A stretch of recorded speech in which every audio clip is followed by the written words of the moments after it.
Hola amigos, bienvenidos a su programa Sin Corrupción. En esta oportunidad vamos a tratar un tema muy importante y muy grave que aqueja a nuestro país, el tema de la anemia.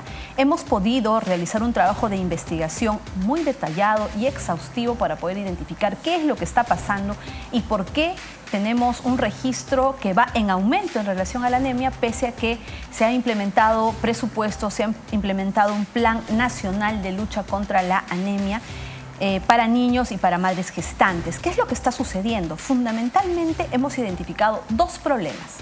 En la atención en los centros de salud, donde la forma en la que tiene que recibirse a las madres con los niños no ayuda, por cuanto las madres concurren a los centros de salud desde las 5 de la mañana y tienen que esperar en las puertas para ser atendidos finalmente a las 8 de la mañana. Luego, cuando ya están en el centro de salud, y lo hemos podido verificar en dos centros de salud, en el centro de salud Catalina Huanca, en el Agustino, y en el centro de salud de Zárate, los técnicos en laboratorio no los quieren atender o no las quieren atender. Hemos presenciado cómo un técnico le decía en el centro de salud Catalina Huanca a una madre de familia que había ido ya por segunda vez que no tenía tiempo, que tenía que salir.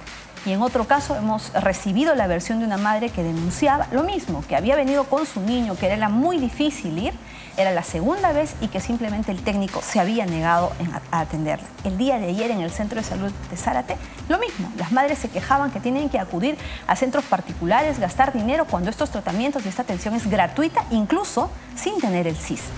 Entonces nosotros queremos denunciar desde aquí, para que las autoridades en el Ministerio de Salud y desde el gobierno adopten acciones urgentes. En las instalaciones de estos centros de salud no se está atendiendo correctamente a los niños. Por otro lado, lo que están haciendo en casi todos los centros de salud es esperar que las madres traigan a los niños para que se les practique su control de crecimiento y desarrollo. Y es en esa visita que realizan los exámenes de anemia. Hemos podido verificar la poca cantidad de afluencia de niños a los quienes se les practica la prueba o se les puede diagnosticar la anemia. Nosotros venimos realizando una campaña, en primer lugar, que busca motivar a las madres de familia para que puedan llevar a sus niños de todas las edades, especialmente de 6 a 9 meses, que son la edad más vulnerable, para que puedan practicarle el examen para poder diagnosticar si tiene anemia o no, para que se le pueda prescribir el tratamiento y para que luego en sus casas cumplan con hacerle el tratamiento de manera responsable y todos los días. ¿Por qué tratamos este tema? Hoy, como les hemos señalado, vamos a lanzar una campaña de la Mami Salvadora. Porque si bien es cierto, podemos criticar al gobierno, podemos resaltar los esfuerzos que están haciendo por combatir la anemia, presentando, digamos, todo un tratamiento, contando con profesionales y con múltiples estrategias, lo más importante es que las madres de familia y los integrantes de la familia que se quedan al cuidado de los niños cumplan con administrar el tratamiento correctamente. Hoy las mamis salvadoras arrancarán de las garras de la anemia a sus niños. Lamentablemente, en las casas, por múltiples razones, porque las madres salen a trabajar, porque los encargan a otras personas o porque los niños no toleran muchas veces el tratamiento, lo abandonan. ¿Y qué sucede? Nuestros niños van muriendo en nuestros propios hogares, porque ese niño no se ha curado. Si no llevó a cabo el tratamiento de los 6 meses, nuestros niños no se han curado y van a sumar a esa estadística que va en círculo vicioso que aumenta con los diagnosticados con anemia. ¿Pero qué vamos a comentar? Que la anemia trae perjuicios irreparables a nuestros niños. Si no recibieron la cantidad necesaria de hierro entre los 6 meses y los 9 meses, los daños son irreparables. Si en casa no desarrollamos una nutrición adecuada, y esto hacemos referencia porque la mala nutrición se está dando en todos los hogares, no necesariamente donde el nivel económico sea bajo o alto. Lamentablemente la desnutrición se está observando en todos los niveles. Entonces, si es que no acompañamos con una comida saludable, ese tratamiento que el niño tiene que recibir, lamentablemente también volverá a recaer en la anemia o no se curará. De esa manera le estaremos haciendo un daño irreparable a nuestros hijos. Todas las madres amamos a nuestros hijos. La razón de ser de nuestras vidas son nuestros hijos. Y a veces, sin saberlo, por ignorancia o por descuido, no llevamos oportunamente a nuestros hijos para que se les practique este examen. Hoy, queridas madres de familia, en todas las postas de salud, incluso sin tener CIS, están recibiendo a los niños. Las municipalidades están llevando a cabo e implementando estrategias para poder realizar un censo en todos los hogares y saber dónde viven los niños, de forma tal que cuando los especialistas prescriban los tratamientos a los niños, existan otro grupo de profesionales que visiten casa por casa y verifiquen si realmente se les está dando los tratamientos de manera responsable a los niños. Ese trabajo también va a ser en coordinación con la municipalidad. Asimismo, ellos están también realizando campañas de nutrición para enseñarle a cocinar correctamente a los niños. Desde el Congreso de la República también vamos a hacer ese acompañamiento. Vamos a ir a visitar a las madres a sus casas. Vamos a ir a acompañarles y ayudarles y enseñarles que nuestros niños tienen que ser salvados de la garra de la anemia. No solamente cumpliendo el tratamiento, sino también enseñándoles a cocinar. Alimentos sanos, pescados, hígado, sangrecita, bofe, y deben ser ingeridos de lunes a domingo en 2 porciones al día. Si esta dieta no se cumple, lamentablemente, por mucho que existe el tratamiento, nuestros niños no se van a curar. Es decir, salvar la vida de nuestros hijos de este daño irreparable solamente está en manos de las madres de familia una vez que los niños han sido diagnosticados y han recibido el tratamiento. Cumplamos, queridas madres de familia, en nuestros hogares. Por otro lado, nosotros desde el Congreso, en cumplimiento de nuestra función fiscalizadora, seguiremos visitando diariamente las postas de salud. Les pedimos a todos los congresistas de la República que visiten las postas de salud a partir de las 5 de la mañana y verán cómo las madres de familia hacen colas y luego no son atendidas correctamente en los centros de salud. Con eso estaremos coadyuvando a que se corrija esta mala atención que se viene dando en los centros de salud. Los invitamos a verlos con sus propios ojos, la mala atención que vienen realizando ciertos profesionales en determinados centros de salud.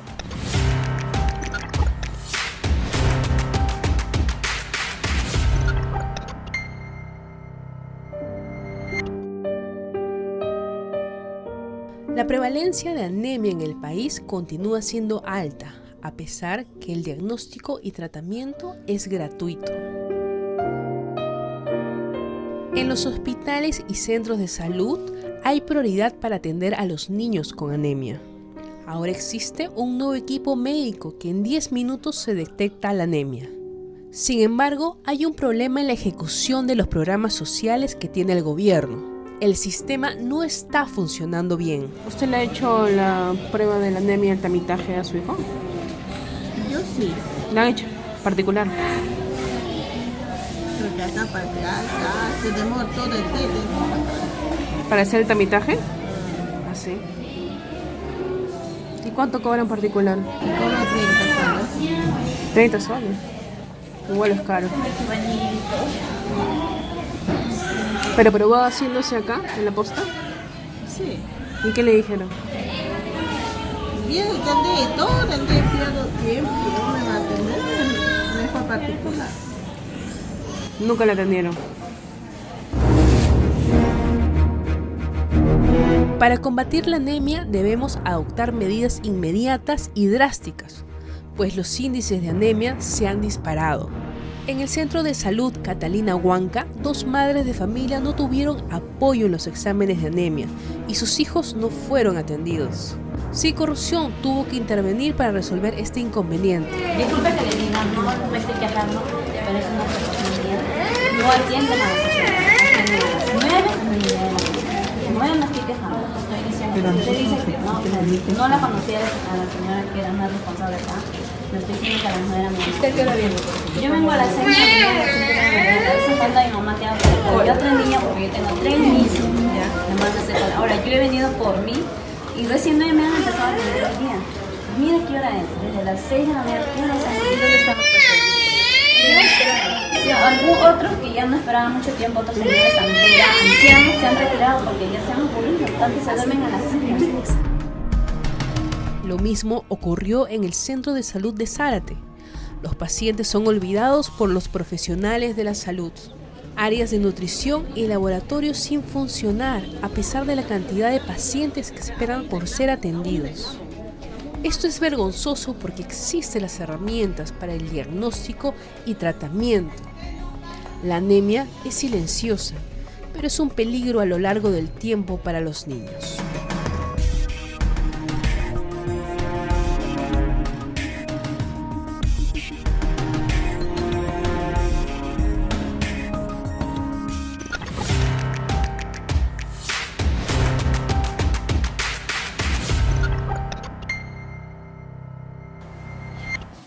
En esta oportunidad tenemos en estudios al doctor Carlos Chipoco, analista político, quien comentará con nosotros estos temas de coyuntura que han afectado a la sociedad peruana. Bienvenido, doctor Chipoco. Muchas gracias. ¿Cómo está? Buenos días. ¿Qué opinión le merece estos últimos acontecimientos en relación a la muerte del presidente Alan García, a las declaraciones que se vienen dando el día de hoy y el día de ayer en Brasil? Mire, yo creo que es dramático para un país que un expresidente con 2 periodos se suicide, ¿no? En el medio de un proceso de investigación contra él. Es dramático. En primer lugar, es malo siempre una muerte, pero una muerte de un personaje tan importante en el Perú y que se haya producido de esa manera, habla mucho del desorden nacional, ¿no? De la falta de pilares morales, de pilares institucionales que nos puedan sacar adelante, ¿no? Nadie puede alegrarse con una muerte, aunque he visto que algunos fanáticos en las redes lo hacen y revelando su poca humanidad, ¿no?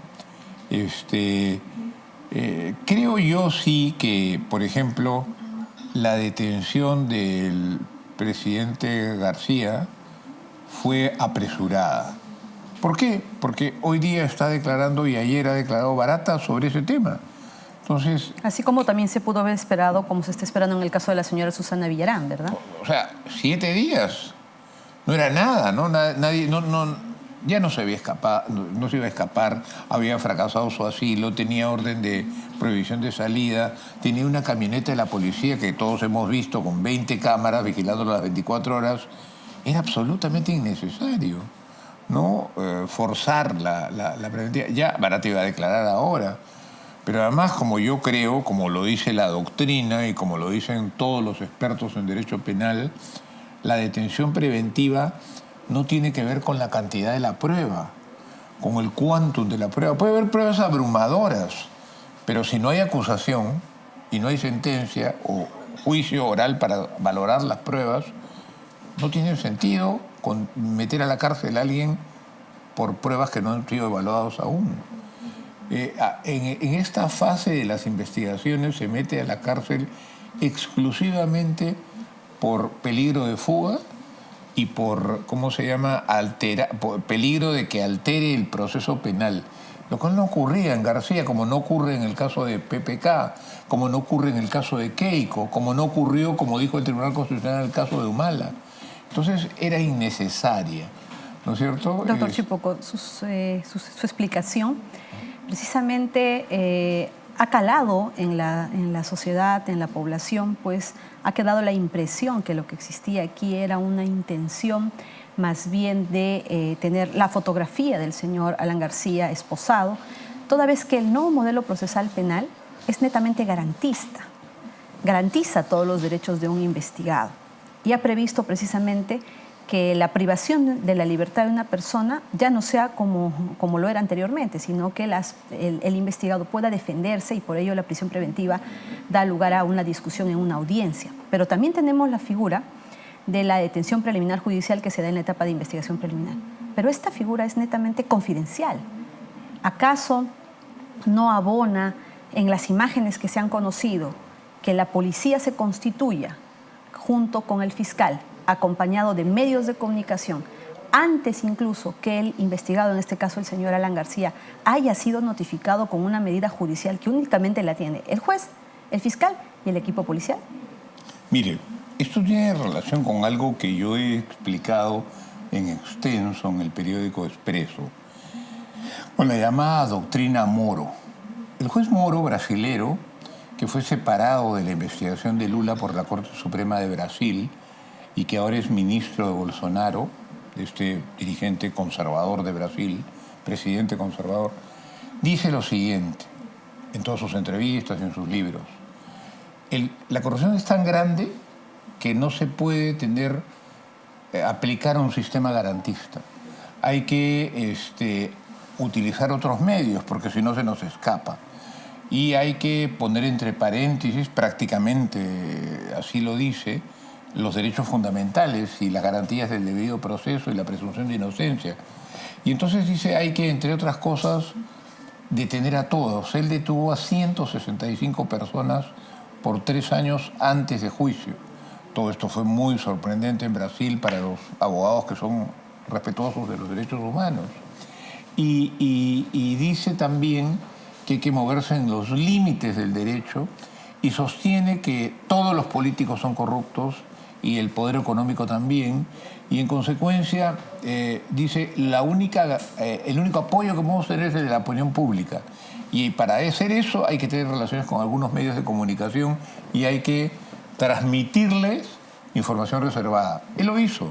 En Brasil él, y por eso lo sacaron, le grabó a la presidenta de Brasil, cosa que solamente puede ordenarlo la Corte Suprema, y cuando la Corte Suprema le dijo no puedes usar esa prueba porque solo nosotros lo podemos hacer, lo que hizo es la transmitió a los medios de comunicación y por eso lo sacaron del caso. Entonces acá se hace lo mismo, es la misma. ¿Y por qué, doctora? Porque Moro vino al Perú, traído por el Poder Judicial, entiendo por la Academia de la Magistratura, y capacitó a los jueces y fiscales en esta doctrina que es contraria a nuestro Código Procesal, claro, que es garantista. Nuestra normativa actual prohíbe totalmente ese tipo de conductas. Porque el Ministerio Público es autónomo. Desde el momento en que se permitirían la participación de agentes externos, ya estaríamos convirtiendo una investigación penal en un acto de persecución política. Así es. Entonces, tanto la ley procesal penal vigente como el reglamento interno de la Fiscalía Suprema de Control Interno establecen prohibiciones precisamente para garantizar la reserva de la investigación, la autonomía de la investigación y los derechos del imputado. Así es. Pueden haber recibido esa capacitación, pero ellos pueden violar la norma de manera como la estamos viendo. Mire, doctora, uno se pregunta por qué a una persona como PPK, que tiene 81 años, está en cuidados intensivos, tiene prohibición de salida, tiene retenidas sus cuentas, tiene anotados sus bienes inmuebles, que obviamente no va a poder hacer una carrera hasta el avión en que lo pueden sacar. ¿Por qué lo tienen cuando tiene prohibición de salida y custodia? ¿Por qué le piden prisión preventiva? Y la razón es muy simple. Porque Moro dice que hay que meterles a todos prisión preventiva para que se asusten y para que algunos de sus colegas hablen. Por eso detuvieron a la secretaria y al chofer, porque querían presionarlo, ¿no es cierto? Claro, en efecto, esta figura muchas veces se ha hecho necesaria por parte de los fiscales para obtener las colaboraciones eficaces y cuando han tenido evidentemente actos de obstaculización.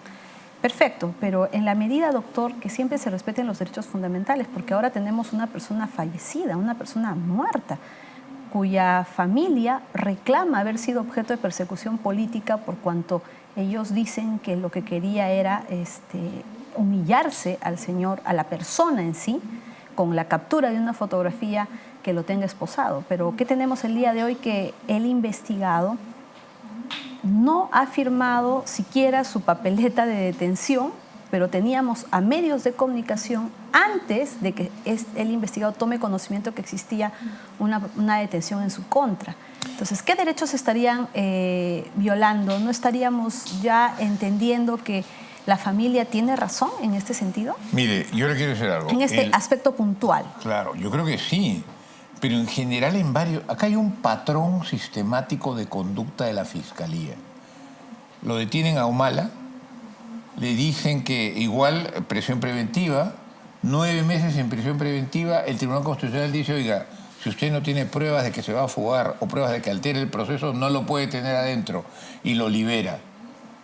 Pero el mismo camino recorre Keiko, sin pruebas de que se pueda fugar, sin pruebas de que está alterando el proceso, desoyendo la sentencia del tribunal, la mantienen por más de 6 meses en cárcel.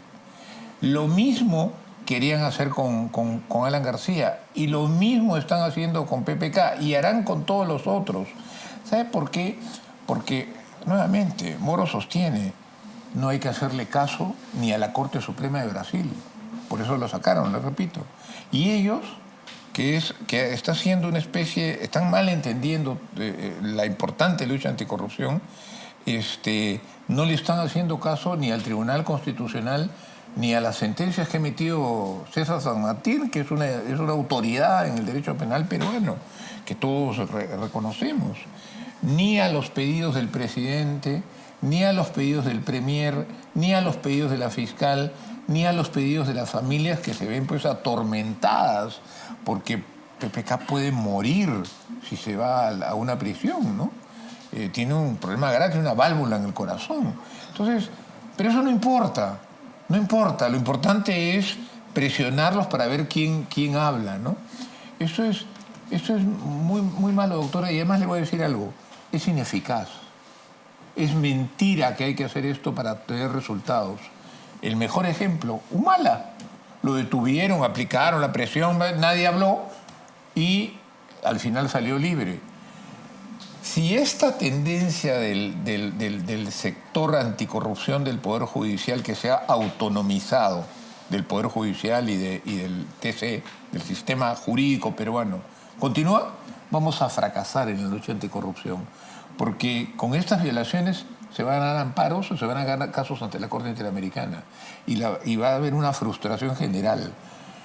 Para que la lucha anticorrupción sea eficaz, y todos queremos que sea eficaz, esto es un mal endémico, terrible del Perú, tiene que ser respetando los derechos fundamentales, como lo dice nuestra Constitución, nuestro Código Procesal Penal. Entonces, ese es el reto. Ahora, ¿cómo hacerlo si estos se han autonomizado? Yo creo que se abre un camino bien importante y es, mire, en el terreno penal está todo perdido porque ellos no hacen un debate jurídico. Ellos tienen la lógica de meter a la cárcel a la gente sin que haya condena, sin que haya acusación, para presionar. Creen que eso es lo mejor. Así lo sostenía Moro.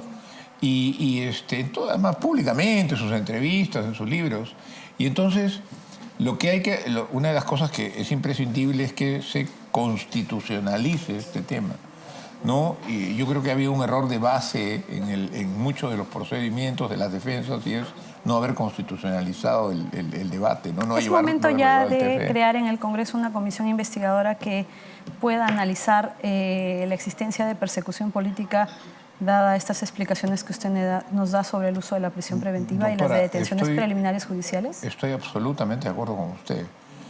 Las comisiones investigadoras, yo tengo un artículo académico sobre eso, empezaron en los Estados Unidos, en la creación de los americanos, y que nosotros hemos recogido, no tienen como misión sancionar a nadie, tienen como misión cumplir el mandato del Congreso de respetar la Constitución y los derechos humanos, que es un mandato esa es la función del Congreso.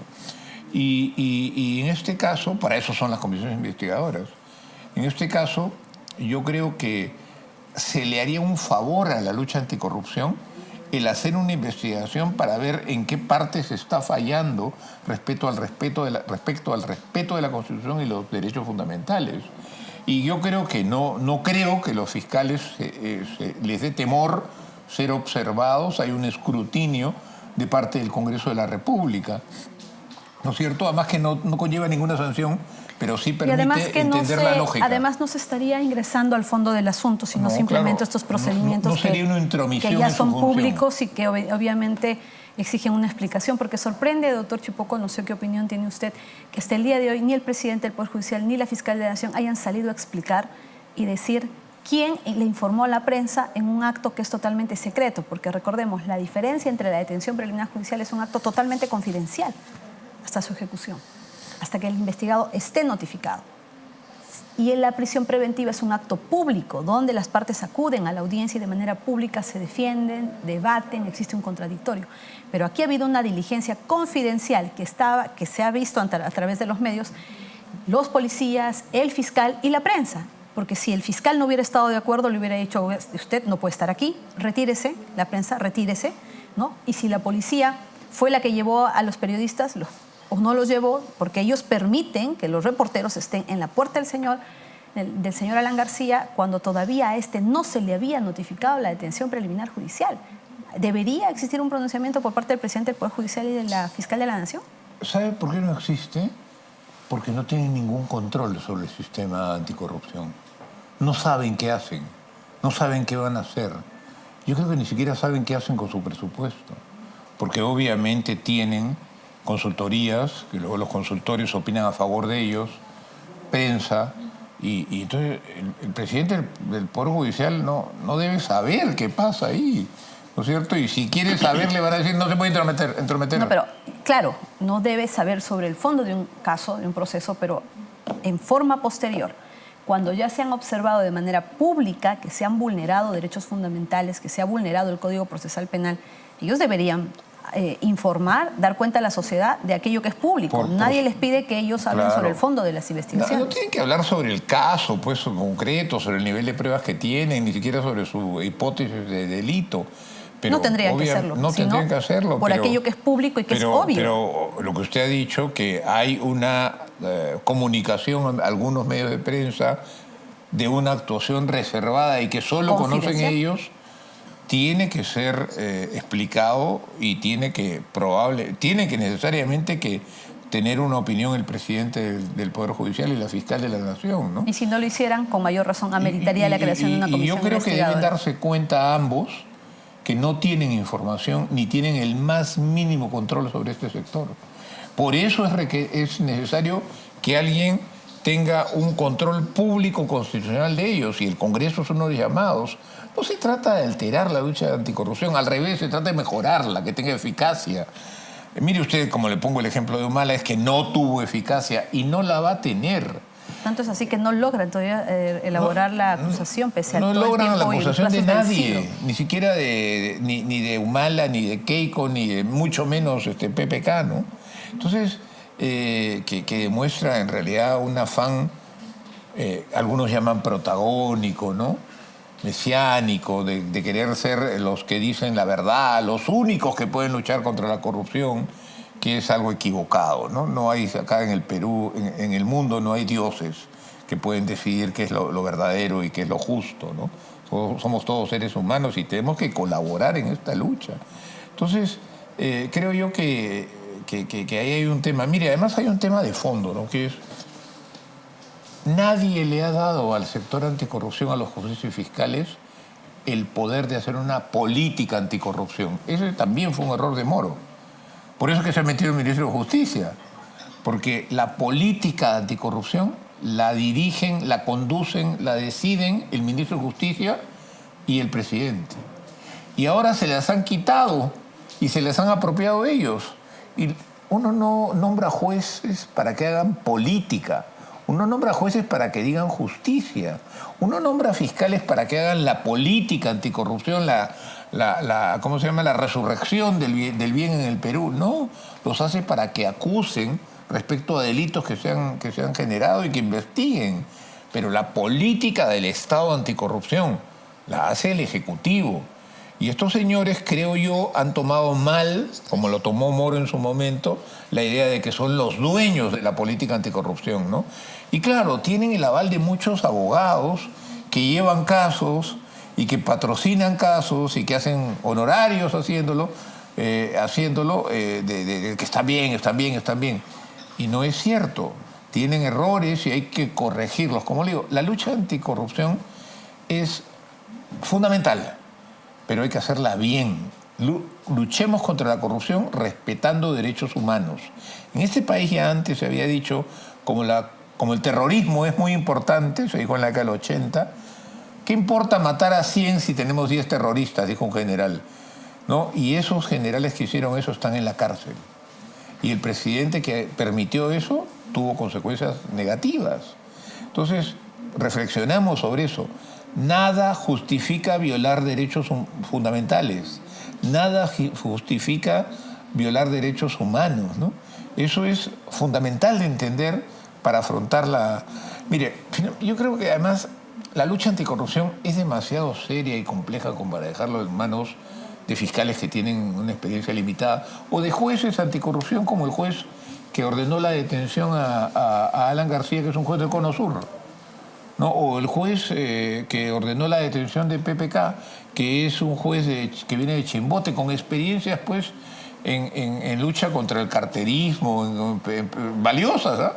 Pero experiencia con luchas contra las mafias de construcción civil, y no con la experiencia constitucional que es indispensable para tocar este tema y respecto a personas tan importantes como expresidentes.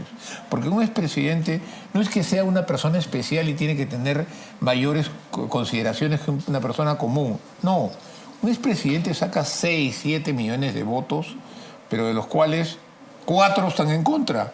Entonces, si uno cae en un tipo que tenía antipatía, un juez, solo un juez, lo va a condenar. Y si cae en un tipo que tiene simpatía, lo va a absolver, ¿no? Entonces, los jueces de primera instancia no están preparados para estos casos de personas que han sido tan importantes para el Perú. Yo creo que en la mayor parte de los países del mundo, a los expresidentes los juzga la Corte Suprema. Y yo creo que eso es lo que debería hacer. Los acusa un fiscal supremo y los juzgue. Pero no tiene sentido que un juez inexperto de menos de 40 años, con una formación muy específica, sin mayores conocimientos del derecho constitucional, juzgue a personas que han sido votadas por 6 millones de personas y rechazadas por otros 4. No se puede. Muchas gracias por sus aportes. Lo esperamos en una próxima oportunidad. Muchísimas gracias. Queridos amigos, hemos llegado al final de esta edición. Importante que quede para todos la idea que debemos respetar los derechos fundamentales. Los esperamos en una próxima edición de su programa Sin Corrupción.